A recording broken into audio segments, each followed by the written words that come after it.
6-2 start the rest of the way?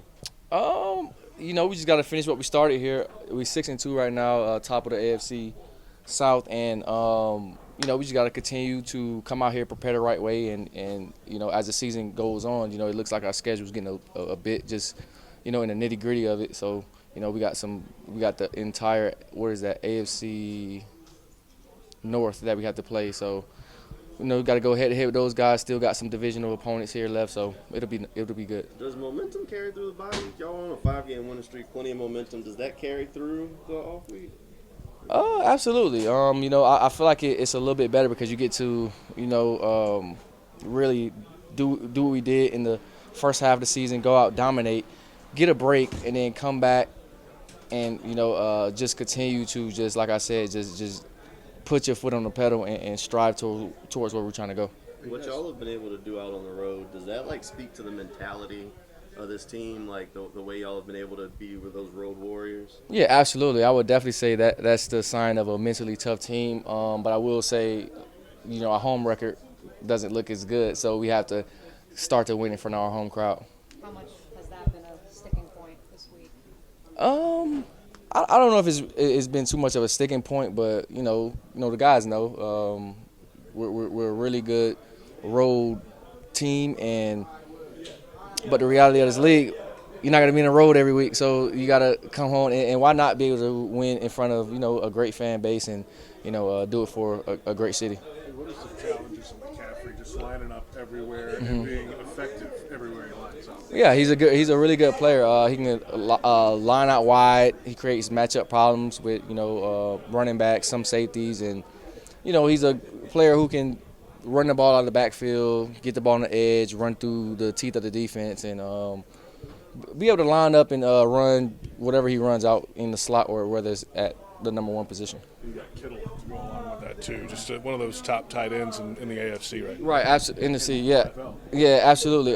So I would definitely say, a lot of tight ends in this league, they don't really like to block, and he's complete opposite of that, as he loves to do it. So that's something you have to take into consideration when you are playing him as well. He sells a lot of his blocking and able to get out on routes, and you just got to bring your hard hat. So.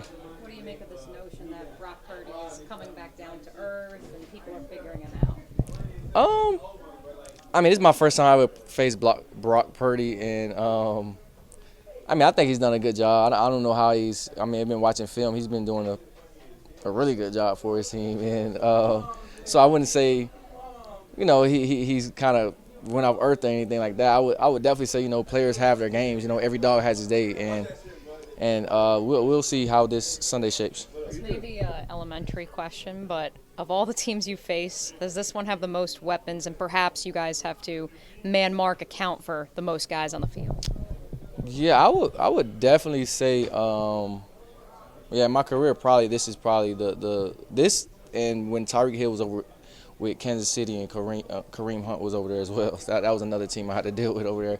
But this is probably number one, if not two. It'll be a good matchup. We have guys, they have guys, and it'll be fun. Hey, Rayshawn, picking up on the Christian McCaffrey talk. I was talking about his explosiveness, playmaking ability. How much does going up against a guy like Travis Etienne, who maybe just as explosive and to have those dynamic abilities helped you guys, and how will it help you winning Sunday? Yeah, he does a lot of the things that Christian McCaffrey is able to do as well. Etienne is coming on really strong right now, and he's stepping into that role to where we need him to be, and he's able to catch the ball at backfield, run through the teeth of the defense. As you guys can see, I want to say he's number one in broken tackles, so he's able to do a lot for us, man. And pair that with a bunch of other guys out, in space, then our offense looks pretty good. Self-scout, midway point on defense. You guys great against the run. Third down's great. Takeaways, number one.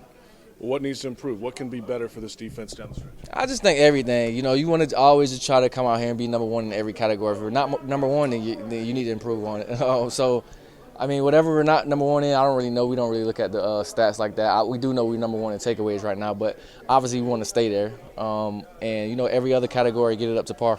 Last year, this was the time of year where the team kind of cranked it up and y'all went on your little run. Mm-hmm. Is there another level that this team can still take it to this year? Oh, yeah, absolutely. We played through, some injuries first half of the season. We played through, some busted coverages and, things like that. So just take away that, and then a lot of our victories should have been blowouts. I'm just gonna be like just really honest with you. But we at some point in the game we kind of I don't know where we go, but we kind of give our opponent some life, and they're able to make it an interesting game. And I feel like as a defense, as a team, if we just are able to play good ball for the entire game, we'll be just fine.